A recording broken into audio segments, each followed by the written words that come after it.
Assalamualaikum warahmatullahi wabarakatuh. Perkenalkan, kami dari kelompok 4 akan membahas mengenai perbedaan individu. Kelompok 4 beranggotakan 3 orang, yaitu Gaitsa Zahirah Arfi, Hayati Najmi, dan Mutiara Excel Putri. Materi yang pertama adalah hakikat perbedaan manusia. Setiap manusia memiliki bakat, kemampuan, dan keterbatasan yang berbeda.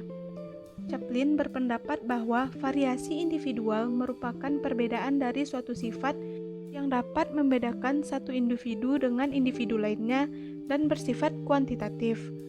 Perbedaan individual ini berkaitan dengan variasi fisik ataupun psikologis yang dimiliki oleh setiap individu. Bahkan di suatu keluarga, terdapat perbedaan yang mencolok antara anggotanya, baik itu dalam penampilan, minat, kemampuan, dan temperamen, dan perbedaan ini memiliki implikasi penting dalam pengajaran. Perbedaan individual merupakan suatu hal unik yang dimiliki oleh individu, baik itu dari segi fisik maupun non-fisik, sehingga menjadi karakteristik tersendiri yang menjadi pembeda bagi setiap individu. Perbedaan secara umum dibedakan oleh 2 faktor, yaitu faktor genetik dan faktor lingkungan. Perbedaan-perbedaan yang tampak diantaranya adalah perbedaan gender, perbedaan kemampuan atau kecerdasan, perbedaan kepribadian, serta perbedaan gaya belajar yang sedikit banyaknya berpengaruh terhadap proses belajar. Terdapat 2 faktor yang mempengaruhi perbedaan individu ini, yaitu faktor internal dan faktor eksternal. Faktor internal adalah faktor yang berasal dari dalam diri individu yang meliputi fisik, mental, intelektual atau kognitif, dan faktor psikologis.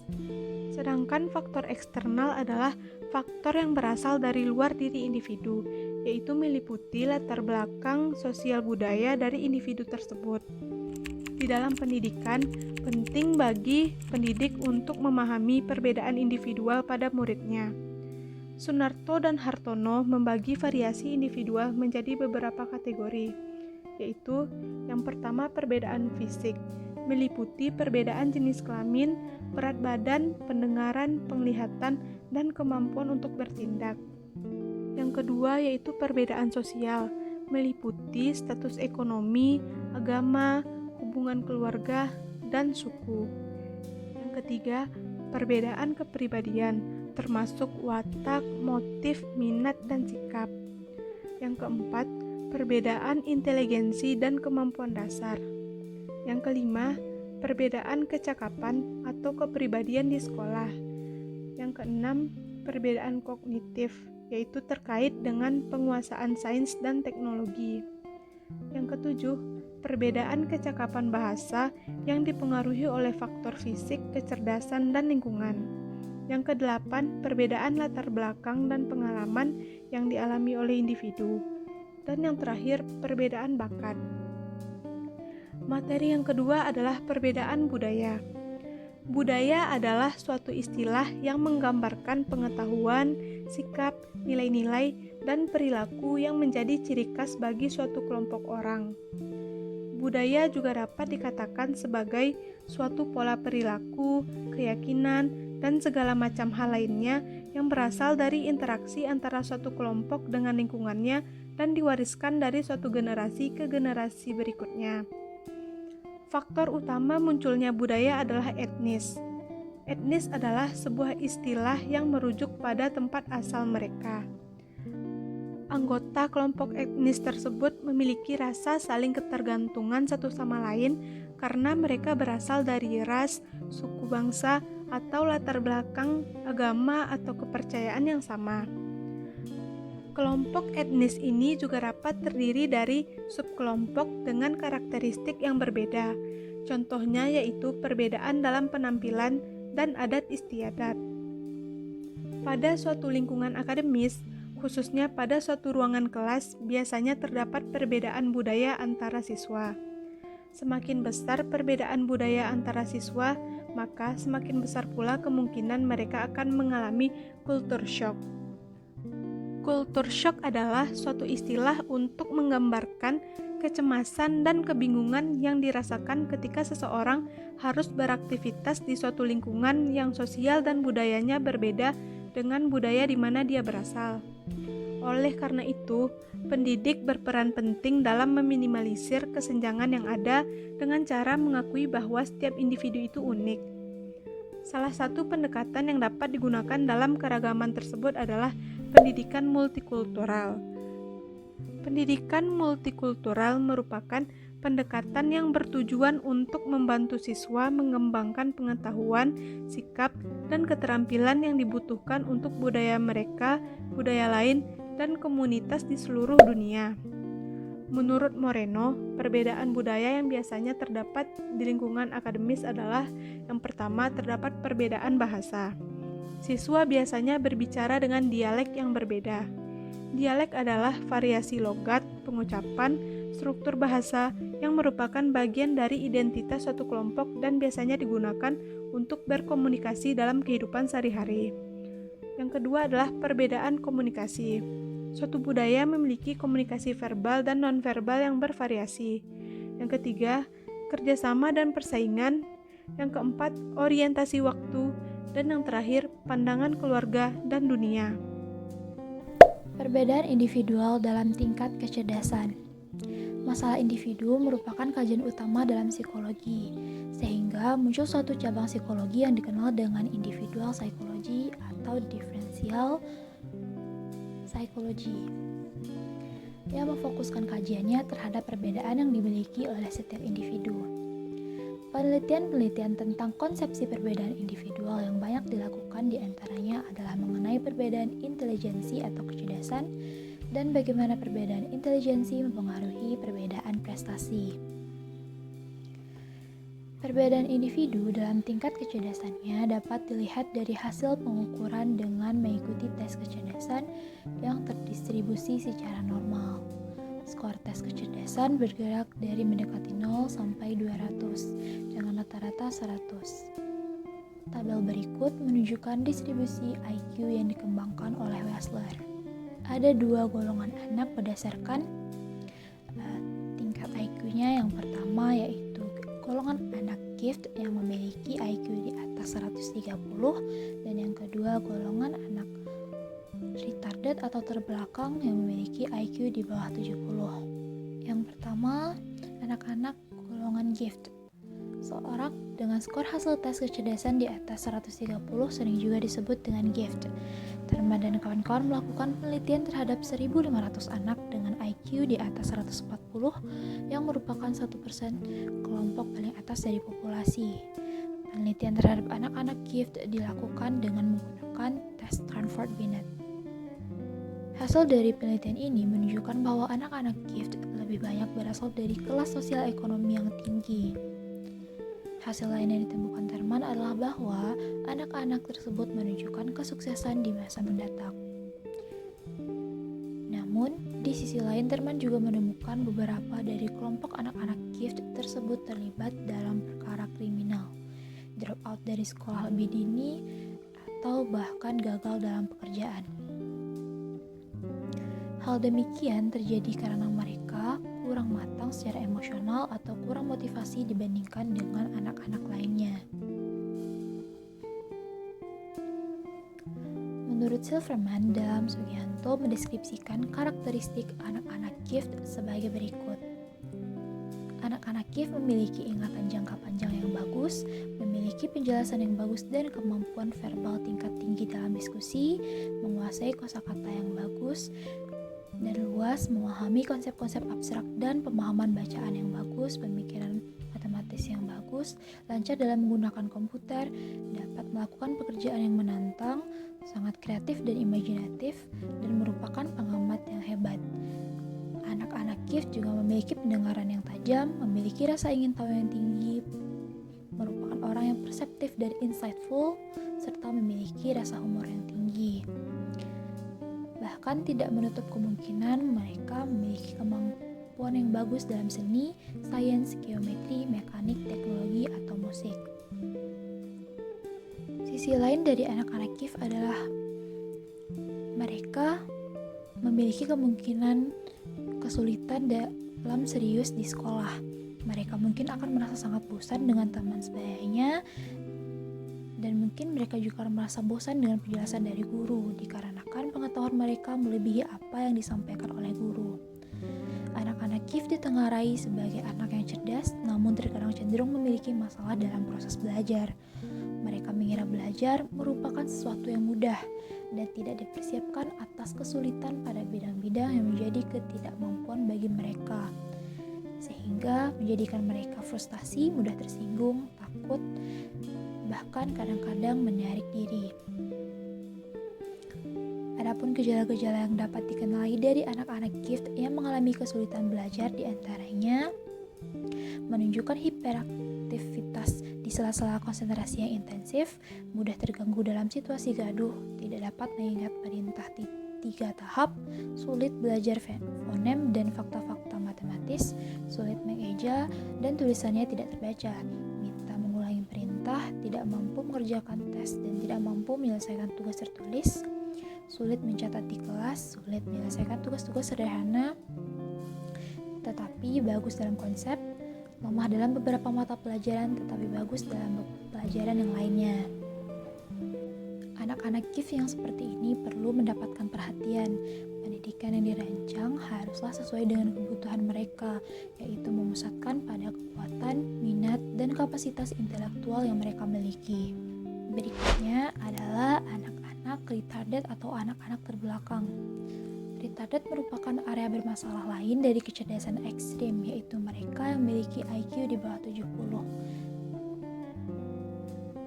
Panel mental redaksi mengajukan klasifikasi baru mengenai anak-anak retarded menjadi mild retardation, moderate, severe, dan profound. Yang pertama, mild retardation, yaitu anak-anak dengan IQ 50-70.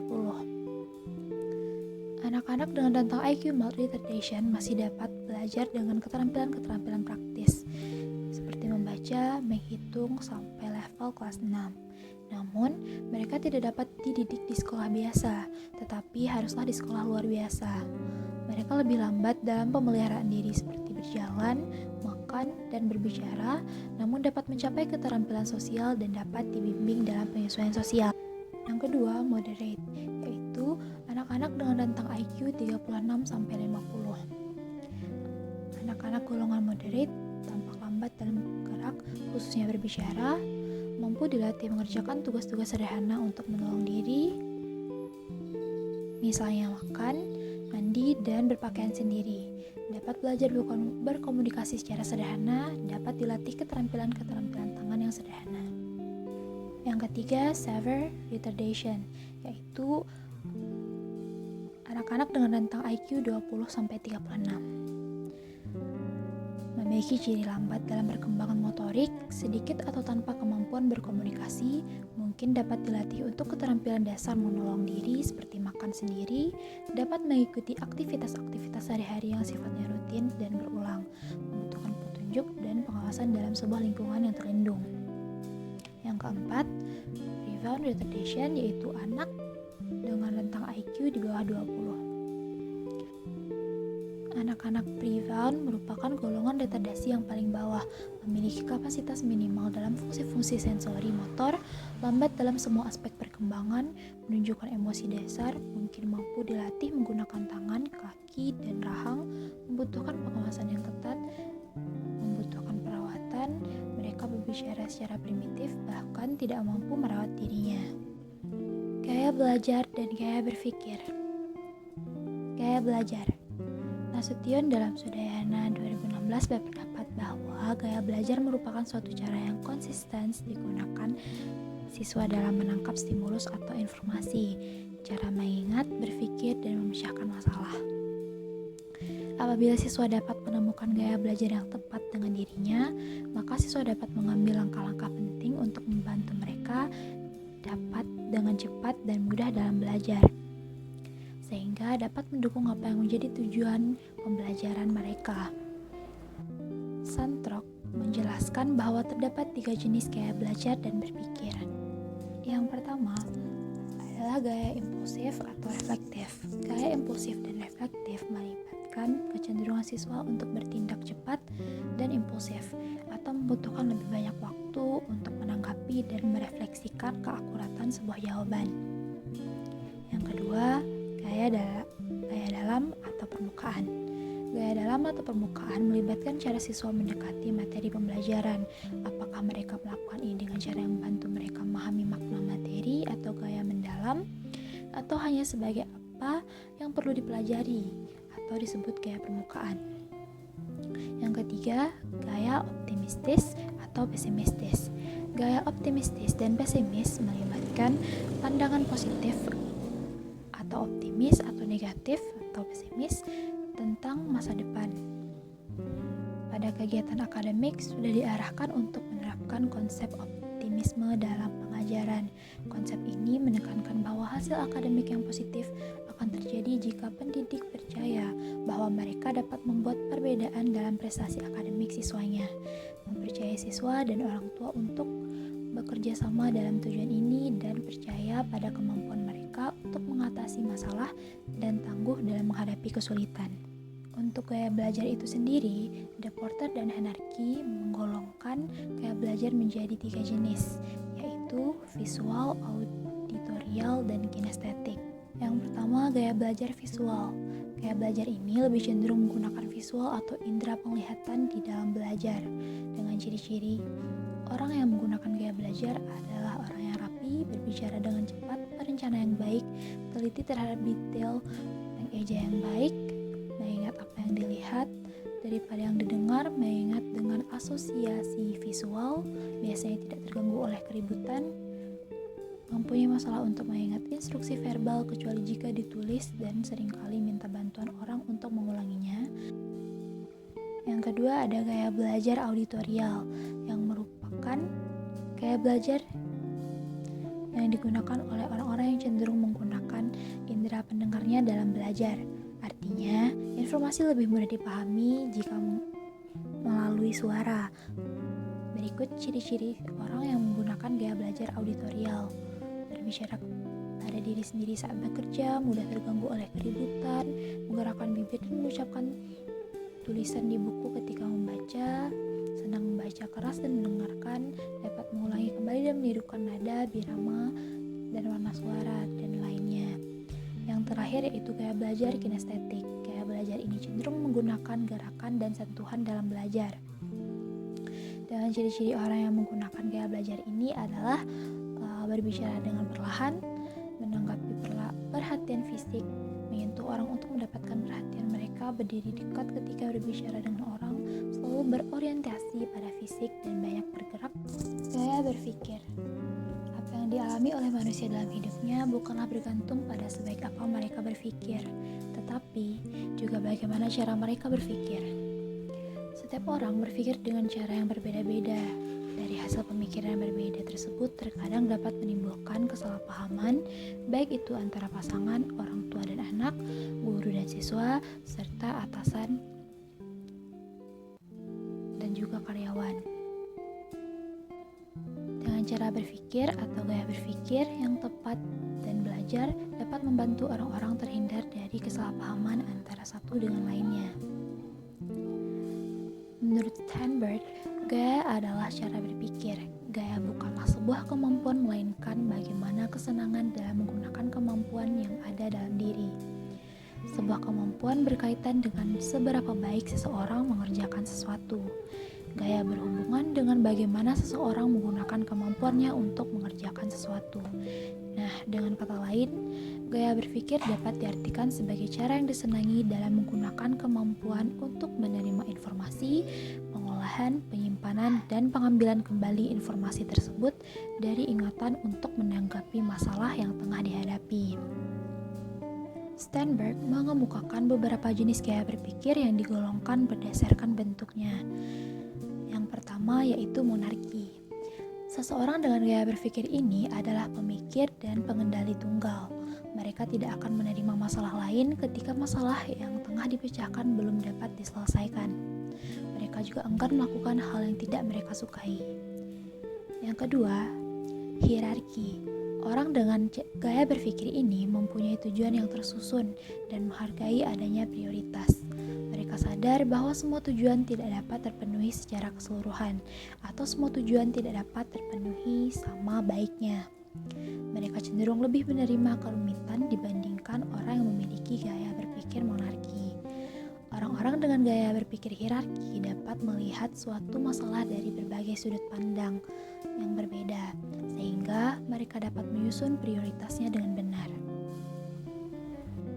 Yang ketiga, oligarki. Mereka yang memiliki gaya berpikir oligarki sama dengan orang yang mempunyai gaya pikir hierarki. Mereka berkeinginan untuk menyelesaikan masalah dalam satu waktu. Namun perbedaan antara keduanya dapat dilihat dari seorang oligarki cenderung termotivasi oleh beberapa hal serta beberapa tujuan sering bersaing berdasarkan kepentingan mereka.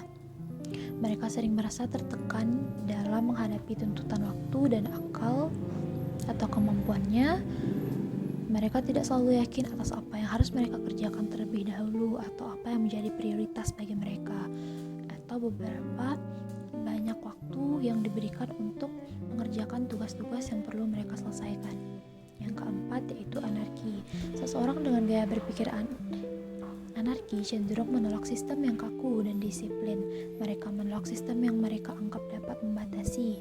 Walaupun seorang anarki mempunyai kesulitan beradaptasi di lingkungan sekolah atau dunia kerja, yang mengekang mereka adalah orang yang berpotensial besar dan lebih kreatif dibandingkan yang lainnya. Kepribadian dan temperamen. Yang pertama, kepribadian. Kepribadian diartikan sebagai ciri khas setiap individu yang memiliki pemikiran, tingkah laku, emosi, dan kepribadiannya masing-masing yang menjadikan mereka unik dan memiliki ciri khas serta karakteristik. Menurut Roberts dan kawan-kawan 2008, saat masa remaja, kepribadian tidak stabil saat sudah menginjak dewasa.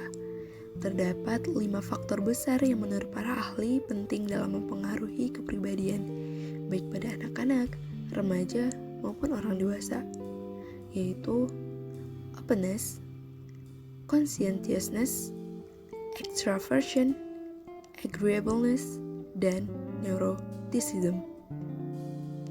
Yang pertama, openness atau keterbukaan. Openness digambarkan dengan bagaimana seseorang merasa dengan senang hati menerima tantangan baru atau mencoba kegiatan yang berada di zona nyamannya. Individu dengan kepribadian ini cenderung menunjukkan rasa ingin tahu, imajinasi, dan hal yang berhubungan dengan artistik atau kesenian. Yang kedua, conscientiousness atau kesadaran diri. Biasanya ditunjukkan kepada orang-orang yang berhati-hati dan teratur dalam merencanakan sesuatu. Individu yang didominasi oleh faktor ini umumnya memiliki tingkat kedisiplinan dan self-efficacy yang tinggi. Yang ketiga, extraversion umumnya dimiliki oleh individu yang mudah bergaul dan bersosialisasi.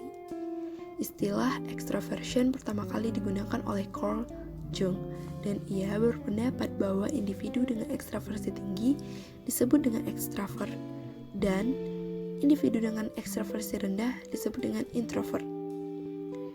Yang keempat, agreeableness digambarkan dengan seseorang yang ramah dan menyenangkan. Individu yang memiliki tingkat agreeableness yang tinggi biasanya bersifat lembut, suka menolong, pemaaf, penurut, dan memiliki empati yang tinggi. Yang kelima, neuroticism atau emotional stability, yaitu tingkat kestabilan emosi yang dimiliki seseorang. Secara umum, individu dengan tingkat neuroticism tinggi memiliki emosi yang stabil, tidak mudah cemas, dan memiliki tingkat kepuasan diri yang tinggi. Menurut Hill dan Roberts 2016, temuan utama dari penelitian mengenai 5 faktor besar ini adalah timbulnya conscientiousness merupakan kunci utama dalam penyesuaian dan kompetensi diri pada anak-anak dan remaja. Analisis terbaru menyatakan bahwa conscientiousness dapat menjadi prediktor terbaik dalam hal akademik. Sebagai contohnya, penelitian telah membuktikan bahwa conscientiousness saat berusia 16 tahun dapat menjadi prediktor keberhasilan akademik saat berumur 19 tahun. Selain itu, siswa dengan conscientiousness yang tinggi jarang atau bahkan tidak pernah menunda-nunda waktu belajarnya. Conscientiousness yang telah muncul saat masih berumur 7 tahun dapat mempengaruhi bahwa saat ia berumur 50 tahun nanti, kemungkinannya untuk merokok sangatlah kecil. Prediktor kuat terhadap keberhasilan dalam bidang akademik yang kedua yaitu openness to experience. Openness dan conscientiousness itu lebih berpengaruh dalam keberhasilan akademik pada tingkat sekolah menengah dibanding dengan sekolah dasar. Namun, jika dibandingkan antara kedua itu, maka saat tingkat sekolah dasar, openness to experience lebih berpengaruh. Kelima faktor besar ini dapat membantu dalam memberikan gambaran terhadap kepribadian siswa, dan siswa juga dapat membedakan level stabilitas emosionalnya, baik itu di tingkat extraversion atau introversion, openness to experience, agreeableness, maupun conscientiousness. Selanjutnya ada konsep person-situation interaction, interaksi pribadi situasi, yang menyatakan bahwa penilaian terhadap kepribadian seseorang tidak hanya berdasarkan karakteristiknya saja, namun juga dipengaruhi dengan situasi yang terjadi pada saat penilaian itu berlangsung. Pada umumnya, ada beberapa situasi yang dihindari dan yang diinginkan oleh siswa. Siswa yang ekstrovert, ia akan lebih mudah beradaptasi dalam pembelajaran yang melalui media berkelompok atau banyak komunikasi dan interaksi dengan siswa-siswa lainnya. Dan siswa yang introvert akan lebih mudah beradaptasi dan mengurus tugas yang diembannya bila itu merupakan tugas mandiri yang ditugaskan untuk dibuat masing-masing pribadi. Begitupun di luar situasi akademik, extrovert akan lebih suka bersosialisasi dengan banyak orang dan menghadiri pesta yang dikerumuni oleh banyak orang. Dan introvert lebih suka menyendiri atau berinteraksi dengan lingkar pertemanan yang kecil atau minimal satu orang teman. Pada dasarnya, setiap siswa tidak dapat disamakan dalam setiap situasi. Tidak perlu memaksakan suatu sikap pada situasi tertentu terhadap siswa. Harus diperhatikan beberapa siswa yang memiliki karakteristik yang berbeda. Haraplah diberikan kesempatan untuk belajar dengan situasi yang menurutnya nyaman. Dan perhatikan pula bahwa penting untuk memikirkan cara bagaimana agar siswa tersebut tidak terikat dalam situasi kondisi yang akan membuatnya sulit untuk berkembang. Yang kedua yaitu temperamen. Temperamen adalah kebiasaan dan karakteristik seseorang dalam merespon sesuatu, serta berkaitan erat dengan kepribadian, cara belajar, dan cara berpikir. Contoh dari temperamen ini ialah siswa yang menanggapi pembelajaran dengan aktif dan ada juga yang pendiam. Ada yang mengutarakan pendapat dengan ramah, dan ada pula dengan cara yang rewel. Hal lain yang dapat menggambarkan temperamen ini ialah emotional reactivity dan self-regulation. Reactivity melibatkan kecepatan dan intensitas seseorang dalam merespon situasi yang dihadapinya, baik itu emosi positif maupun negatif. Dalam self-regulation, melibatkan tingkatan diri dalam mengontrol emosi dalam setiap situasi. Saintis berusaha mencari cara terbaik dalam mengklasifikasikan temperamen ini, dan klasifikasi yang paling terkenal yaitu diusulkan oleh Alexander Chess dan Stella Thomas. Mereka mengklasifikasikan temperamen ini menjadi 3, yaitu an easy child, a difficult child, dan a slow to warm up child. Yang pertama yaitu an easy child. An easy child pada umumnya yaitu memiliki mood positif dan beradaptasi terhadap hal baru dengan cepat. Umumnya, sifat ini membuat anak-anak lebih mudah untuk mendapatkan teman saat memasuki lingkungan baru. Yang kedua, a difficult child. Bereaksi secara negatif dan menangis terus-terusan. Rutinitas yang tidak teratur, dan lambat beradaptasi terhadap hal baru. Yang ketiga, a slow to warm up child. Cenderung membutuhkan waktu yang lama untuk beradaptasi karena mengamati lingkungan terlebih dahulu. Artinya, ia dapat berinteraksi setelah ia mengenal lingkungan sekitarnya.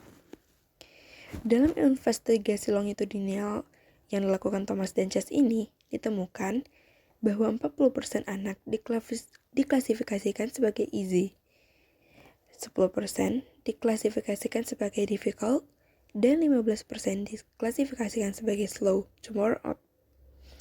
Dan 35% lagi tidak dapat diidentifikasikan. Perlu ditekankan bahwa temuan terbaik dari penelitian mengenai temperamen ini yaitu ada 3 dimensi dan yang dapat menggambarkan struktur dari temperamen ini. Dimensi pertama yaitu extraversion atau surgency, yang meliputi pendekatan, kebahagiaan, aktivitas, senyuman, dan tawa. Dimensi yang kedua yaitu negative affectivity, meliputi kesedihan, ketakutan, frustasi, dan ketidaknyamanan yang berarti anak ini mudah merasa tertekan lalu menjadi resah dan sering menangis. Yang terakhir, dimensi ketiga, yaitu effortful control atau self-regulation sebagai salah satu dimensi yang penting. Bayi yang memiliki kemampuan yang tinggi dalam kontrol diri, maka ia dapat mengontrol dirinya sendiri dengan baik dan memiliki strategi untuk menenangkan dirinya sendiri. Dan sebaliknya, bayi yang memiliki tingkat kontrol diri yang rendah tidak dapat mengontrol dirinya dengan baik dan menjadi mudah gelisah bahkan emosional. Temperamen dan tuntutan lingkungan yang harus dihadapi setiap individu disebut dengan goodness of fit. Secara umum, karakteristik dari temperamen seperti effortful control, manageability, and agreeableness mengurangi efek atau akibat dari lingkungan yang merugikan. Begitu pula sebaliknya, emosi yang negatif dapat meningkatkan efek tersebut. Sekianlah presentasi yang dapat disampaikan dari kelompok 4. Semoga ilmu yang disampaikan dapat bermanfaat, berguna, dan membantu untuk kedepannya. Bila ada salah dari ucapan dan kata-kata, kami memohon maaf. Billahi taufik wal hidayah. Assalamualaikum warahmatullahi wabarakatuh.